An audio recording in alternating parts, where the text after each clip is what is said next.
Right. What are some things that your peers are talking about they want to research?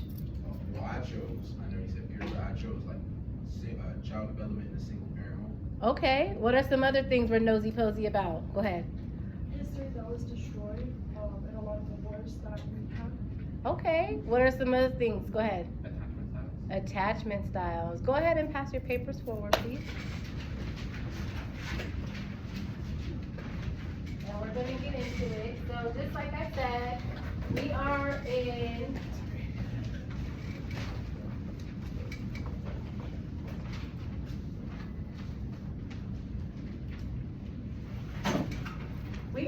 week 3. I know the time is already going by so fast, right? And in this week, we're talking about research and the importance of research. And so what I'm going to do real quickly is we're going to cover what I'm looking for in your article that you will be discussing in your literature review and the importance of a literature review so that you have a great idea about what it is that you would like to talk about in your literature review and the importance of why we use literature reviews to conduct our research. So let's get into it. So the first thing we want to do is we want to go over to our left-hand side and we want to go to the RCC library.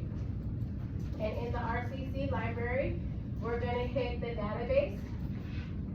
And like I said, for you all, if you're not already on your Canvas, well, a lot of times it's going to ask you for your email address. So once you put your student email address, this page will pop up. And so we're going to go to academic one file. Oh look, it did it right for me. Okay, so that's what that looks like. With your email address. We're going to go to psychology. And we're going to pick anything that we want to talk about. So whatever you're interested in, that's what we're going to, figure out. So let's see. I'm going to go to self-control today. And so the things that we're looking for just off top in your article is we're looking for the objective, we're looking for the method, we're looking for a sample population, we're looking for the results, conclusions, and they might have the limitations in an abstract, so let's see. So we're going to go into the reversion of emotion and motivation, self-regulation questionnaire in Chinese middle school students. Let's see what this is about. Or actually, I'm going to try this one. Relationship between social anxiety and separation anxiety symptoms with instance and the sameness with mediating roles of sensory hypersensitivity. So let's see what they're talking about. So right off the bat, this looks good for me because we don't want to waste our time. And I'm going to tell you why. Because when you get into your bachelor's program or your master's program, you're going to be, especially your master's program, you're going to be writing at least 2 literature reviews a week if you're taking a class or 2 classes in your program. And so you don't have time to waste to see how much you're going to read before you figure out you don't like this article or it didn't serve its purpose for you. So right off the bat, it tells us the background, the methods, the results, the conclusion.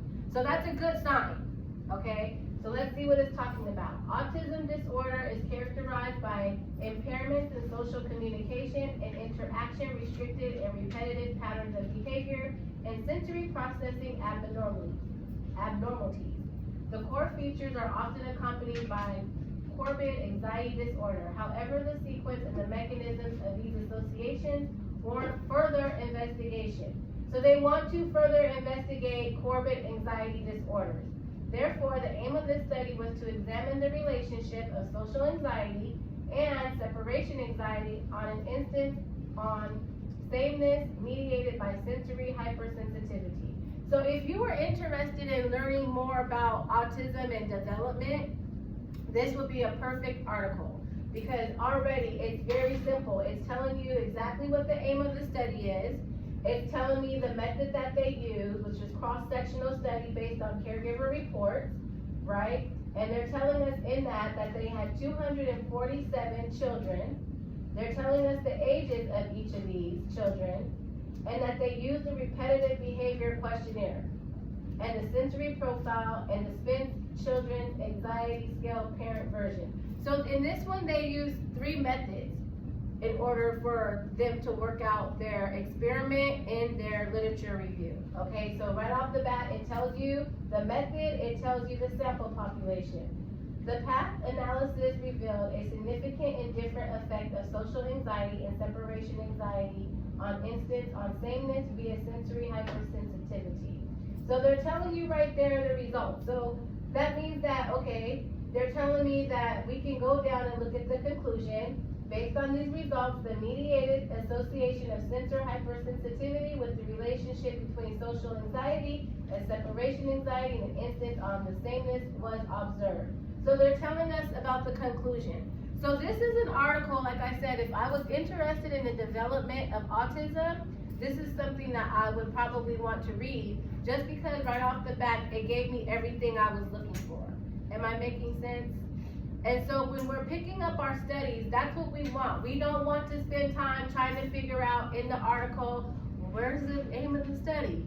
Or the objective of the, where's the method? Where's this? Like, we don't have time for that. You don't. Okay? You don't get your time back. So again, one of the things that I suggested last week is every time you read a paragraph, write a sentence.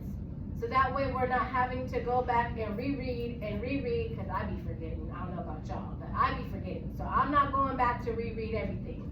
So by basically summarizing every single paragraph, it just makes it that much more easier to remember what you read, number one, and number two, you're low-key writing your paper at the same time. So these are some tools that will definitely help you get through when you have to do multiple literature reviews, because like I said, when you get into your bachelor's and your master's, particularly your master's, you're going to be doing multiple literature reviews in 1 week. And so it's very challenging to still go to work, handle your business, and then come home and still try to read your literature review. Am I making sense? So, do we have any questions? Go ahead. What's like the average amount of pages that they would require for you in the master's program for the? It ends up being 5. Like you're gonna end up writing 5 to 7 pages, even though I give us a minimum of 3 pages, because not everybody writes at the same level. So we just want to make sure that they're getting most of the content in when they're writing. That's why I give you a minimum of 3 pages. But when you get to your master's, it's easily 5 pages, because look at how long the article is. That's a long article. So you're gonna automatically be writing, like I said, even if you're writing 1 sentence per paragraph or a couple sentences per paragraph, that easily turns into 3 or 4 pages. And now you're just rearranging how you want to expedite your paper, if that makes sense. But yeah, so it's about 5 pages that you'll be writing. So we just want to give you those tools. And so this particular article comes from, it tells you these are the 2 authors. It tells you that it was published in the BMC Psychology. It's volume 13 and it's issue number 1. And it tells us that it is, let me see the pages. It was published in January 2025. Let me make this a little bigger. And let me see. This one doesn't tell you the exact pages, but it gives you the word count, which is important, because normally you're supposed to put the pages, but that's okay. So that's what we're looking for, again, is we're looking for the aim of the study, we're looking for methods, results, and conclusion. If you can't see that in an abstract right off the bat, that's not something you want to go for, because it's going to be more challenging. Unless you have a specific thing that you're looking for and you need to support your experiment, then that's a different story. It doesn't matter, because you're supporting your experiment with the literature that you need. But if we're just doing it for the purposes of literature review, and we're getting into it, and we know that we don't have a lot of time, this is what you're going to be looking for. Am I making sense? Not this right here. We're not looking for this or this. We're looking for this. Okay. Do I have any other questions? Okay. So let's talk about what we're going to talk about this week. Where'd you go? Right back over here. Modules. So we're in week 3, and we're talking about research design.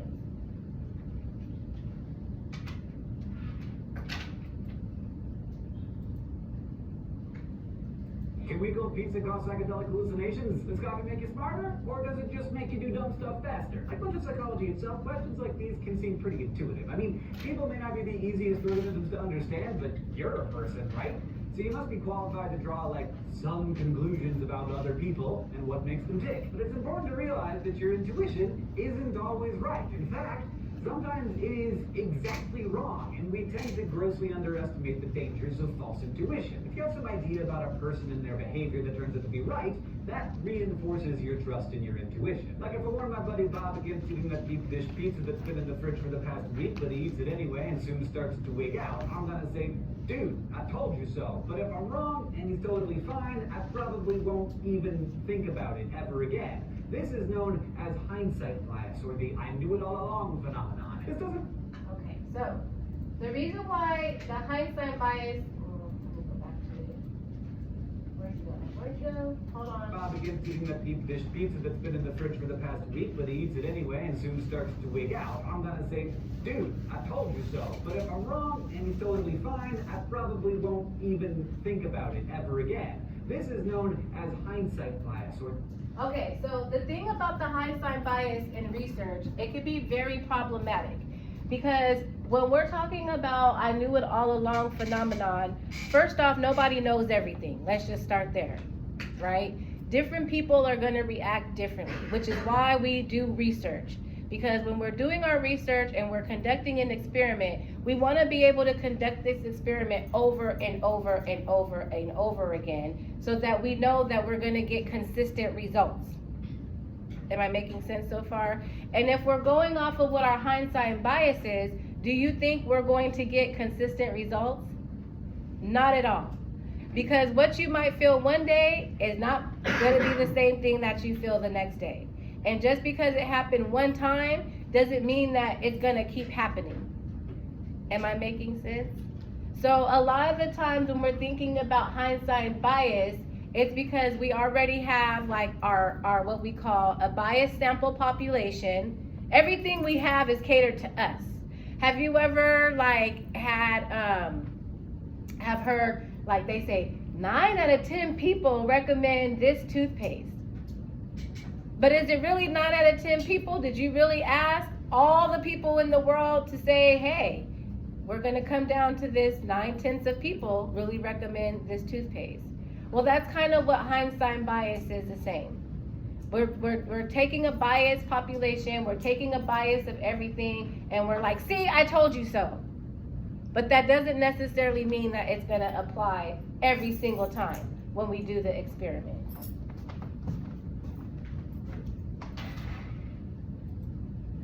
Or the I knew it all along phenomenon. This doesn't mean that common sense is wrong, it just means that our intuitive sense more easily describes what just happened than what will happen in the future. Another reason you can't blindly trust your intuition is your natural tendency toward overconfidence. Sometimes you just really, really feel like you're right about people when actually you're really, really wrong. We've all been there. We also tend to perceive order in random events, which can lead to false assumptions. For example, if you flip a coin 5 times, you have equal chances of getting all tails as you do getting alternating heads and tails. But we see the series of 5 tails as something unusual, as a streak, and thus giving that result some kind of meaning that it very definitely does not have. That is why we have... And so when that happens, that's what we call like the Cougar-Dunger effect. So what happens is, I don't know about you guys, but do you have a friend or anybody that you know who just seems to know it all? I mean, I don't care how many facts you present, they're like, no, this is what it is. And let me tell you why. And they're gonna argue their point down all the time. You guys know people like that? Yeah. So that's called the Cougar-Dunger effect. And what that is people who tend to think that they know are the people who really don't be reading, don't be doing the research, none of that. They just know that they know because they're so self-confident that they're right for everything. And so what this research and the Cougar-Dunger effect has explained is with those types of people, they're really overcompensating for their insecurities. Because in reality, nobody knows everything, number one. And number two, things are always changing. And number three, I don't know about you guys, but me, I'm a pretty insecure person when it comes to knowing what is out there because I don't know everything. And for some reason, the moment I start to research something, I'm down a rabbit hole because I'm like, I didn't know this. I didn't know this. And I didn't know this either. Oh my gosh, and this phenomenon is happening too?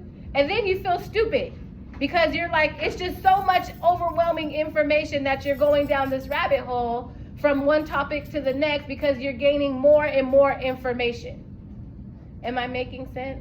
And so that tends to happen when people have what we talked about, the bias, because they're like, oh, I know what's going to happen, so let me research it like this. Let me find the sample population I want so that I can prove my point. Where do you think that happens a lot of times at? Definitely on the internet. Everybody is an expert today, you know. And then also in the marketing industry. In the marketing industry, when we're trying to sell you something, we're going to find everything that's going to make sure that our product is what you need. And we're going to be the experts on that and make it seem like you need this product. Am I making sense how that works? Okay. Oh yeah, the dental office is one of those places, yes. Have you tried this? You need the new water pick. And you're like, wait a minute, I already got one of those. But it's not as good as this. Let me tell you why. You know, and you're like, but they all do the same thing. Yeah. What's going on? Go ahead. I remember I was walking through the mall, and there's like these guys that asked to clean your shoes. Yeah. I literally showed him the picture. I got that shoe cleaner. He's like, no, that's not the one I got. I'm like, right. I don't know what you mean, bro. He was like, just come on, man. You know, I'm like, I'm good. Right. Everybody's always trying to sell you something. And that happens in the world of psychology too, because if we want to make a point, these are the things that we're going to do to be like, see, I told you so. And you're like, but is it? Wait a minute. I don't know.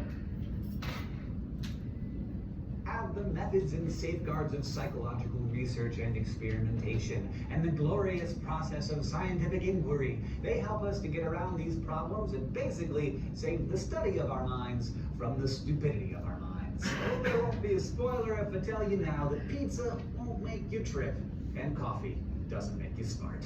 Sorry.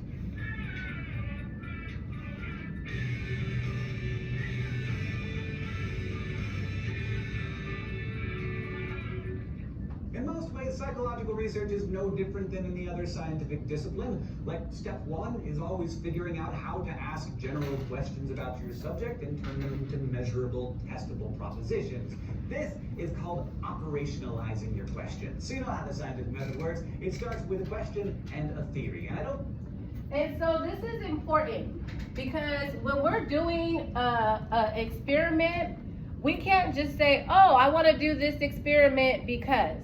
We have to give a reason why we're doing the experiment. And that's what your literature review is.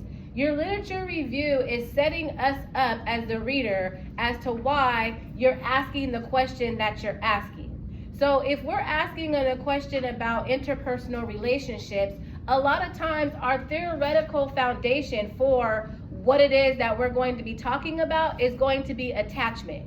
And as we learn about attachment, you're going to know why. But in the interim of that, what's happening is without a theoretical foundation, it makes it very difficult for other scientists to figure out why you're asking the question that you're asking. So when we're doing a literature review, we're supporting why we're asking what we're asking. Does that make sense? So we're not just making this information up out of thin air. So a lot of the times when people come up with new theories, they're like, oh, according to so-and-so, so-and-so, they said X, Y, and Z, which supports this, this, and this when we're talking about the hypothesis of the question. Does that make sense? So we can't just be making stuff up out of thin air. It's always going to be your information, whatever your experiment is on, is always going to be supported by what we call theoretical foundations.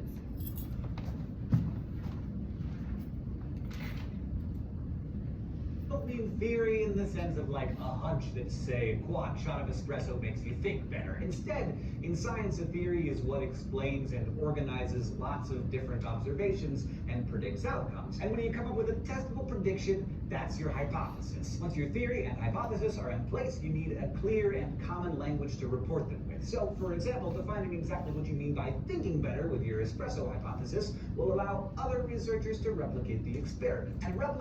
And this is what's even more important in psychology, is we need to be able to test and retest and retest and retest your experiment. Because if we can't retest and retest and retest it, how are we going to make sure that we're getting the most accurate results? So just us doing a one-time experiment and now you done made this claim, everybody does this. Does everybody really do this if we haven't tested it on multiple people? How will we know that? And the other reason why we want to be able to make sure that we test and retest and retest, because just that little bit of information that we're talking about, you're going to have a limitation to that. And that's going to allow somebody else to take your limitation, take your test, and now take that and make it to the next level. Does that make sense? So if we're talking about, we wanted to explore something about the internet, like, does the internet really influence people in changing their body shapes?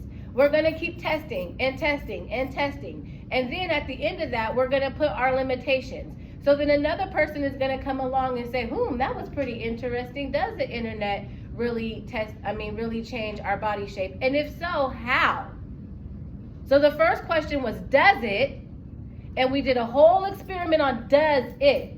Now, the next person is coming along and was like, okay, it does. Well, how? So now they're going to take all your information and also put that into a literature review, because it was an experiment. And now they're going to be asking the question of how. They're going to take your theories, your theoretical foundation, they're going to take your information, and they're going to put it into their own question, how. Then from there, they're now going to come up with their own hypothesis, and they're going to create a survey or a methodology that's going to test how the internet is reshaping people's bodies versus does. Am I making sense? So just that one change in word, how versus does, brings a whole nother experiment to life. Does that make sense? So that's why it's really, really important to be clear about what you're doing and if it's testable, because just those two different words have just brought on a whole new different subject.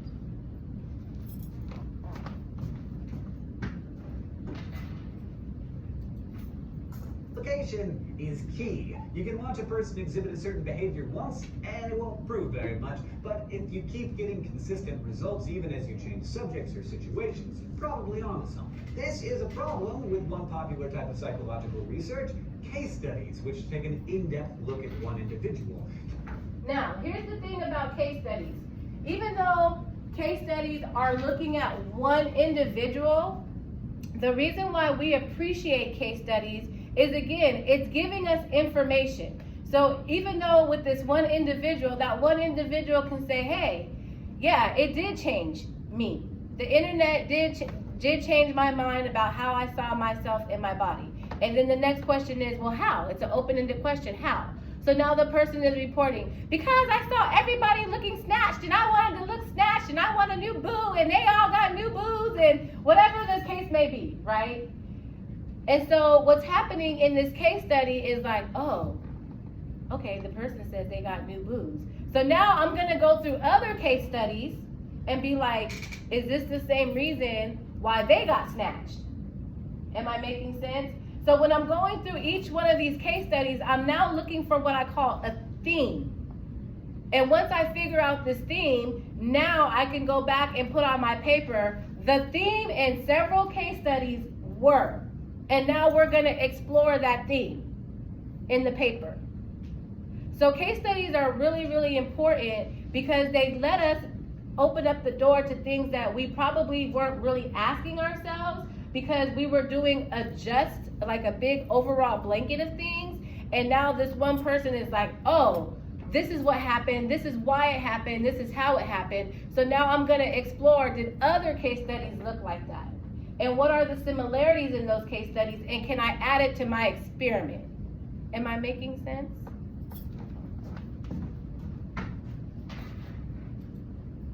Case studies can sometimes be misleading because by their nature they can't be replicated, so they run the risk of overgeneralizing. Still, they're good at showing us what can happen and end up framing questions for more extensive and generalizable studies. They're also often memorable and a great storytelling device psychologists use to observe and describe behavior. Like, say the smell of coffee makes Carl suddenly anxious and irritable. That obviously doesn't mean that it has that same effect on everyone. In fact, Carl has terrible memories associated with that smell, and so his case is actually quite rare.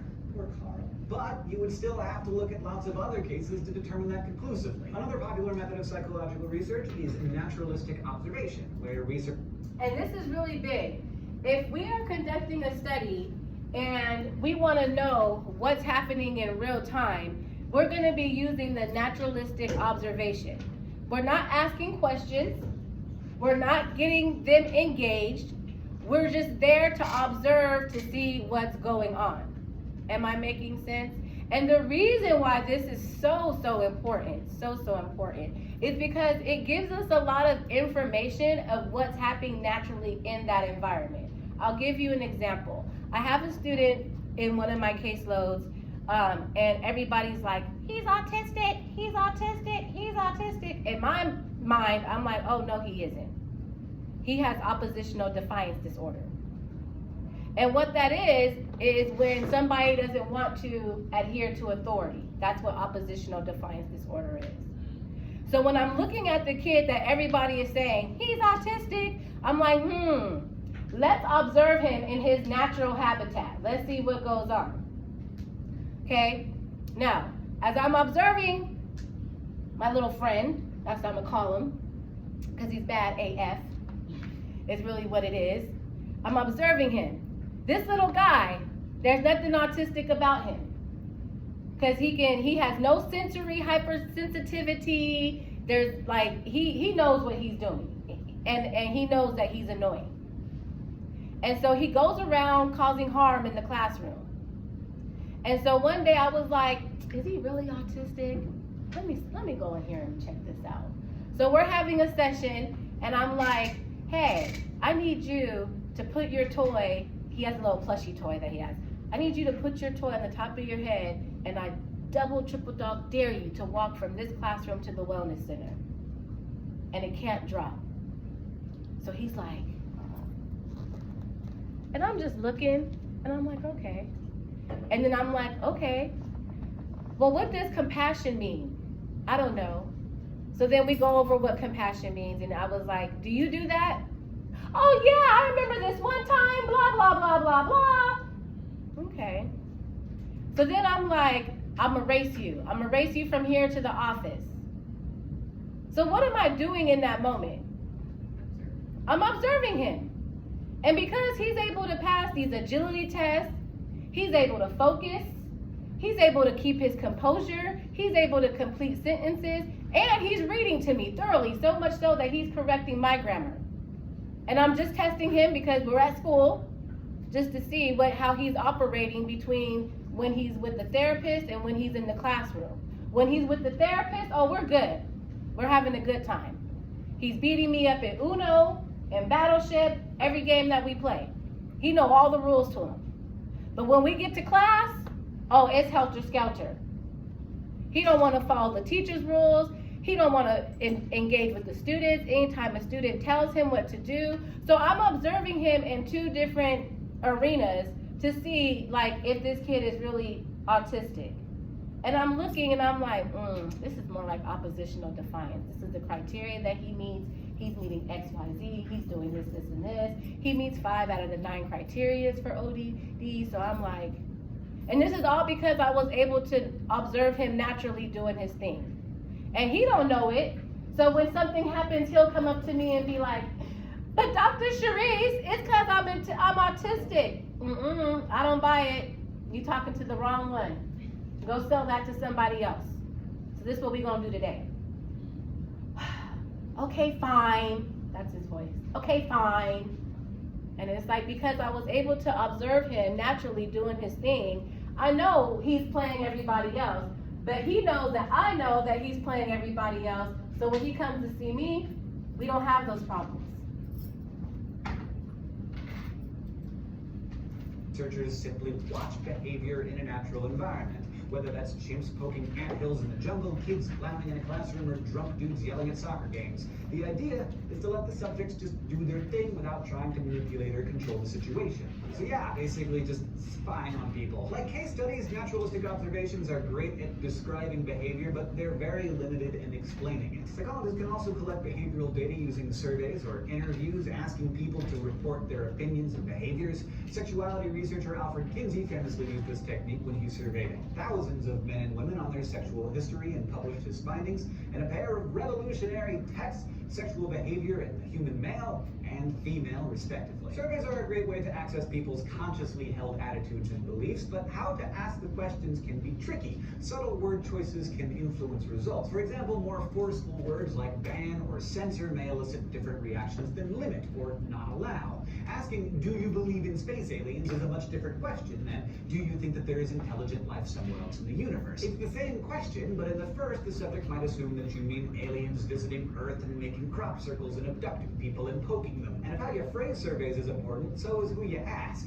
I could ask a room full of students at a pacifist club meeting what they think about arms control, but the results wouldn't be a representative measure of where students stand because there's a pretty clear sampling bias at work here. It's fairly And here's the problem, just what we talked about. Sampling bias is a huge thing, and they use this in marketing a lot because they want to be able to sell what they want to sell. So they're gonna ask certain people, certain groups of people, right, their opinions on certain things just so that they can get the outcome that they're looking for. Am I making sense? So what happens as real scientists, what we tend to do is we want to do random sampling. Because when we do random sampling, we're gonna get more of the story versus the bias sampling, because with the bias sampling, you're gonna give me what I'm looking for. But with the random sampling, I don't know what you're gonna give me. We're just gonna get some results, and I just gotta report them. But with the bias, I know what you're gonna give me just like I knew it all along type of thing. And that's not helpful when we're trying to understand why people do what they do. Does that make sense? So it's important to know that, because when you're reading your literature review, they're gonna tell you where they got these sample population from. And if it's like from just one place, one thing, and that's it, then how much of a benefit is that going to be when we're actually conducting an experiment and we're using this literature review to support what it is that we are also reporting? It's not gonna be very efficient.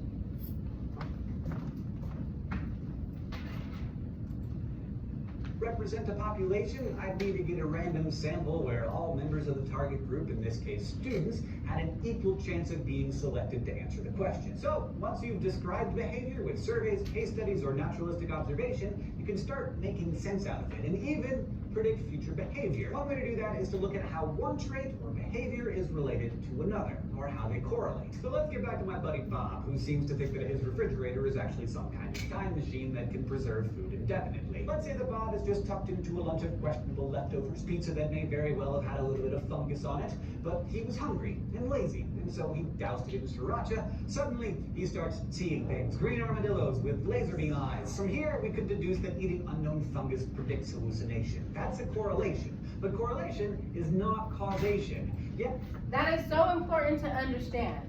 Correlation is not causation. And I'm gonna say that again. Correlation does not mean that this caused this.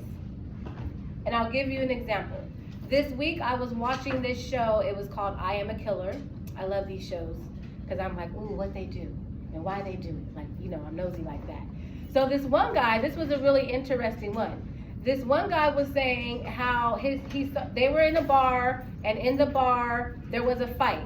And as they were leaving the bar, a mob of like 20 people followed them out of the bar. And so as they were being followed, it got into a really big altercation, and he saw his sister was about to get hit by two men. Well, actually the two men did hit her. And so the brother, he went over and he actually knocked out these two men. One of the two men died. And because the man who died, He's now in jail for 30 years. And they're trying to say that because he hit the guy so hard that the guy ended up dying hours later, and so he was charged with involuntary manslaughter. But here's the kicker. The other person who got knocked out, and it was on the screen, they showed it, they're both knocked out. All of a sudden the siren started coming into the picture. And the guy on this side who got knocked out, he gets up and he flees the scene. The guy on this side never was able to recover and get up. And so what they were saying that because the guy who went to jail hit him so hard that he ended up dying hours later. But what they didn't talk about was, what about this person's health? Was this person already intoxicated? Like, these are other things that could have impacted the fact that he never got up after being punched, because the other guy got up and ran. So what was different about this punch from this guy to this guy when they got pow pow? I would think personally, after punching one guy, I'm not gonna punch the second guy as hard as I punched the first guy because it's my second punch. But hey, who am I to, come to this conclusion? So do you see how like correlation is not the same as causation? Does that make sense how that works? But for some people in the court, hey, it worked, and that's how he got convicted. And it was interesting because the guy said, I'll do it again. Not that I don't feel bad that the guy died, I just don't feel that my punch killed him. Because the other guy got up and ran the scene and nobody never knew who he was.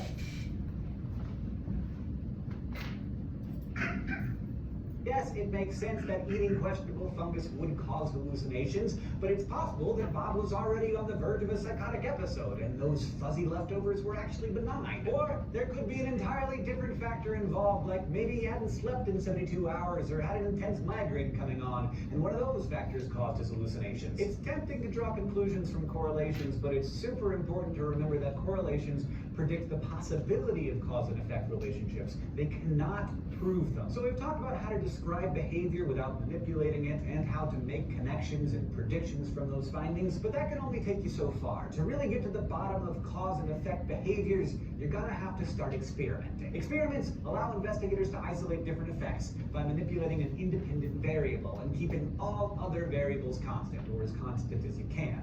This means that they need at least two groups: the experimental group, which is going to get messed with, and the control group, which is not going to get messed with. Just as surveys use random samples, experimental researchers need to randomly assign participants to each group to minimize potential confounding variables or outside factors that may skew the results. You don't want all grumpy teenagers in one group and all wealthy Japanese surfers in the other. They gotta mingle. Now, sometimes one or both groups are not informed about what's actually being tested. For example, researchers can test how substances affect people by comparing their effects to placebos or inert substances. And this is highly important in the field of psychology, this thing called placebos. Because as we're developing medication for different types of mental health disorders, we have to be able to have a control group. And so just what he was saying, the control group is the one that's being manipulated. The one that's being manipulated is the one who's getting the placebo, because they don't really know if they're getting the drug or if they're getting the fake stuff. And the reason why this is important is for us to determine as scientists, how are people going to react to these drugs? And if we know that we have a control group who is just receiving the placebo, they're going to be acting like their normal selves unknowingly. Because even though they think that they're getting this drug, guess what? They're still doing what they do, right? Whereas the other group who is getting the drug, we're monitoring how that affects. And they're being compared to the people who didn't get the drug. So that allows us to be like, okay, hey, this symptom, yes, it goes across the board, but when they took this drug, this symptom reduced. Their symptoms are never going to reduce because they never had the real drug. Am I making sense? How that works? So placebo effects is very, very important just so that we can have a differentiation between how the drug is working and how the drug might not be working with these populations. Often, the researchers themselves don't know which group is experimental and which is control, so they don't unintentionally influence the results through their own behavior. In which case, it's called, you guessed it, a double-blind procedure. So let's put these ideas into practice in our own little experiment. Like all good work, it starts with a question. So the other day, my friend Bernice and I were debating.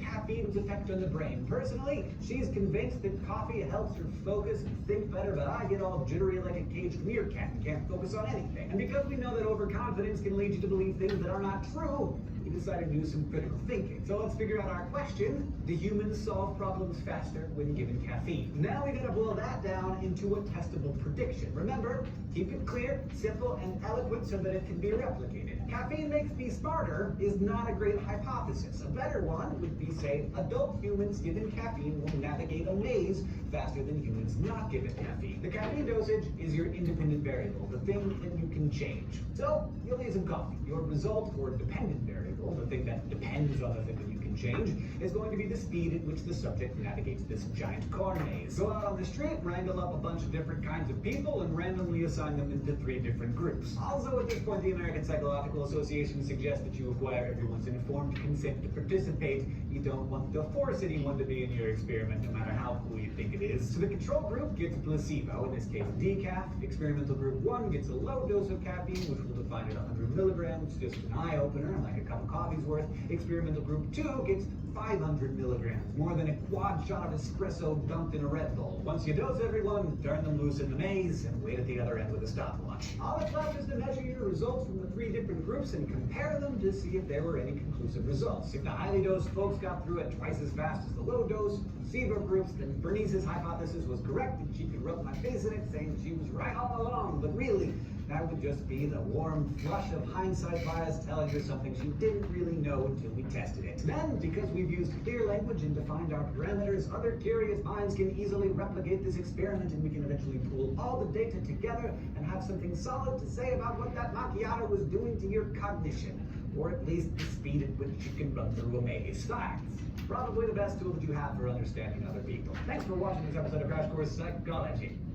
So, again, the reason why all this, putting it together is, again, we need all this information and efforts to make an informed decision about what the results are going to be for the test, whatever we're testing.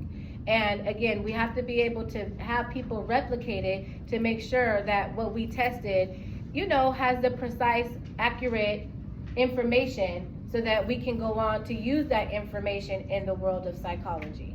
So real quick, I was in my doctorate program, and in my doctorate program, you are required to do what we call a dissertation, right?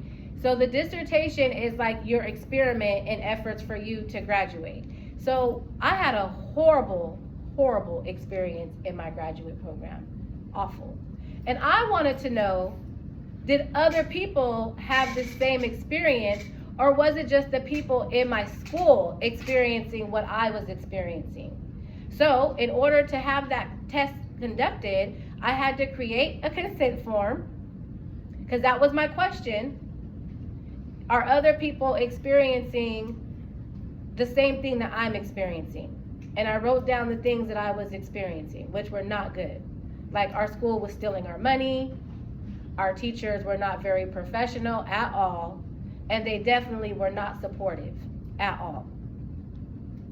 So these are the things that were under my questions.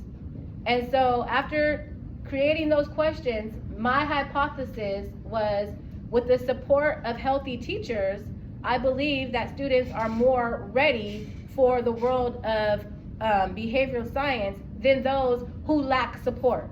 Because I didn't have support. And the only reason why I stay ready in this field is because, I love this stuff. But if it wasn't for me loving this stuff, I definitely would be lost in the sauce. Because the way my school was set up, it was horrible. It was supposed to be a 3-year program, but they were stealing money from the students, so it turned out to be a 5-year program. Then you have people what they call nepotism, so now they're hiring their friends. And if one person thought bad about you, guess what? Everybody thought bad about you, because we're all friends. Am I making sense? So I wanted to see if this was happening at other schools. So I contacted other schools and I asked, hey, I'm doing this dissertation. Is it possible that I share the consent form and my survey with your students?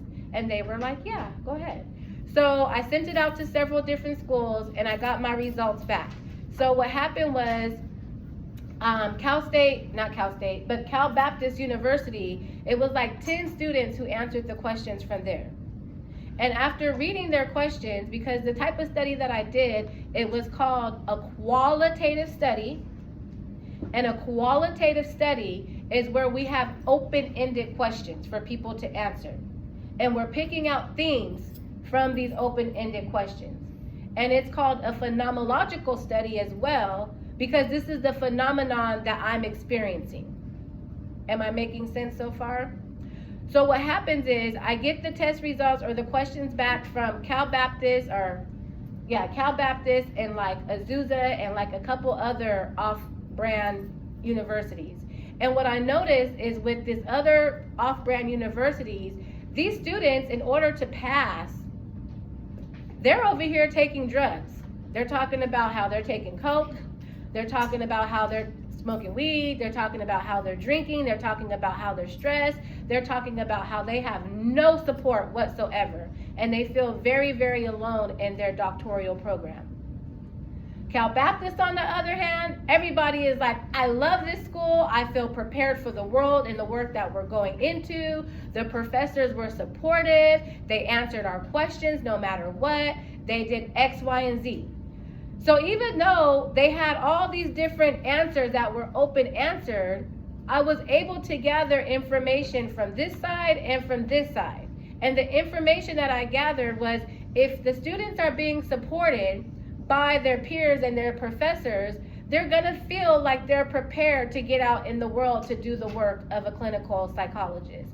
But if the students are not supported, they're gonna find ways to cope that are not healthy, and they do not feel prepared to be in the world of psychology providing services. And so because of that study, it helped me realize that I want to be a professor like the professors at CBU. I want to be the one that's going to sit up here and give you all the information I can give you so that you can make an informed decision about where you want to go. I want to be able to give you all the tools that I know to give you so that you can be successful, not just here at RCC, but when you get on to any other program you're going to choose to go to. Because I learned from what happened from my school and what was happening in these other schools, when we don't have faculty support and we lack the compassion and we lack, the passion for the subject, then the students are not going to feel prepared. And if students aren't feeling prepared to be out in the world to provide psychological services, what is that going to do to our society? Nothing good. And let me tell you why this is nothing good.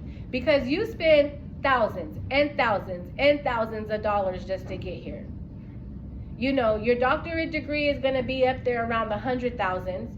We're not even talking about the amount of tests you have to take in between here and there that are outside the school that you have to pay for that cost hundreds of dollars.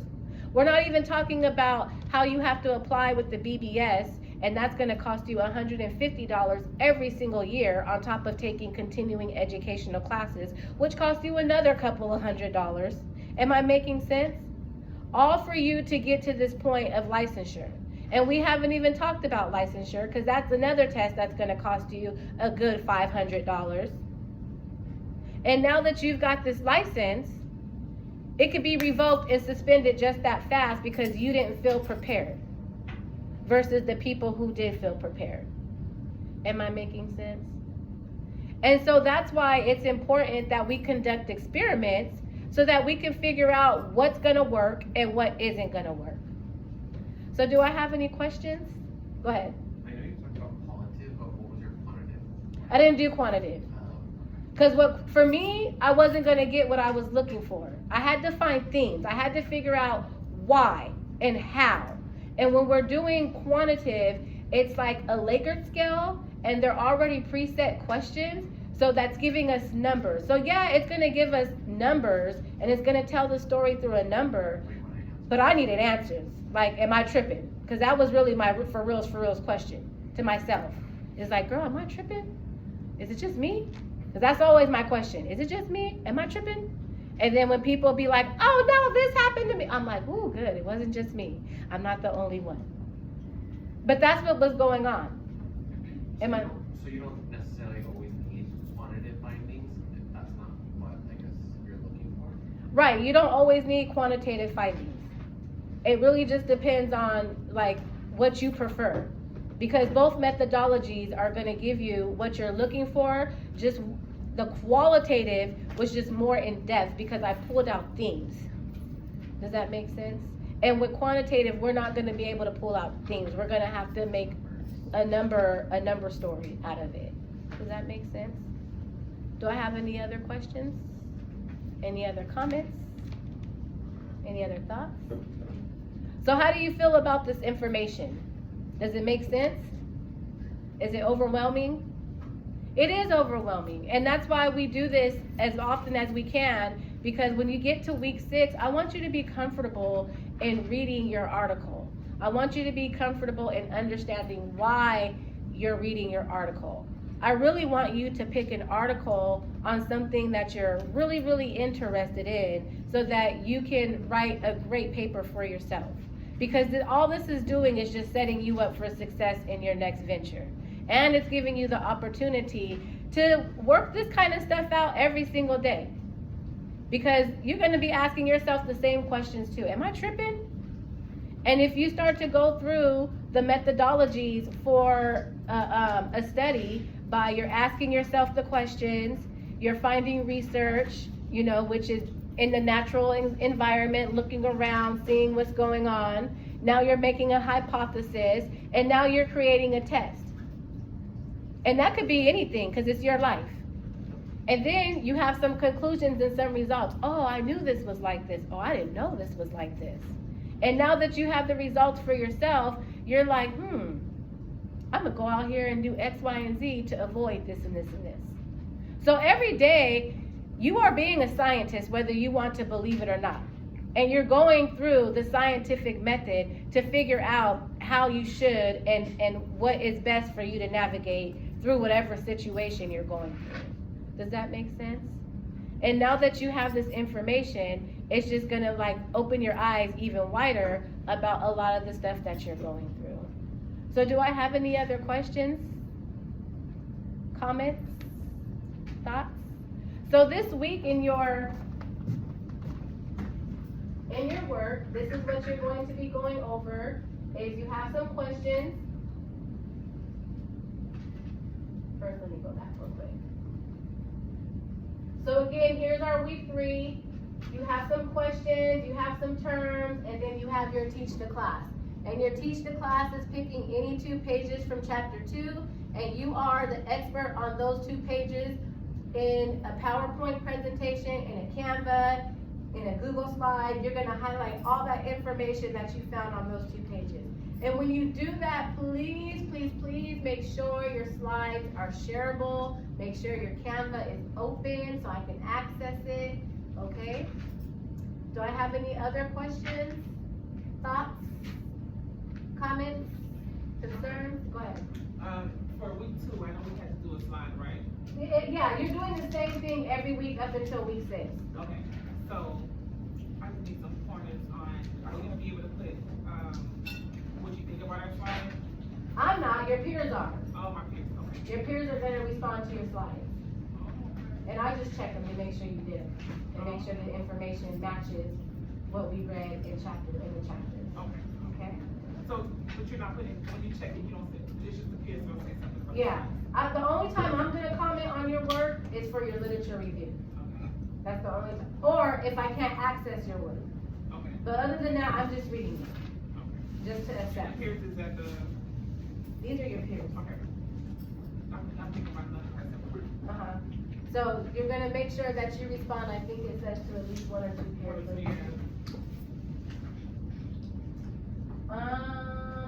Respond to 1 other peer. So you're gonna respond to 1 other person.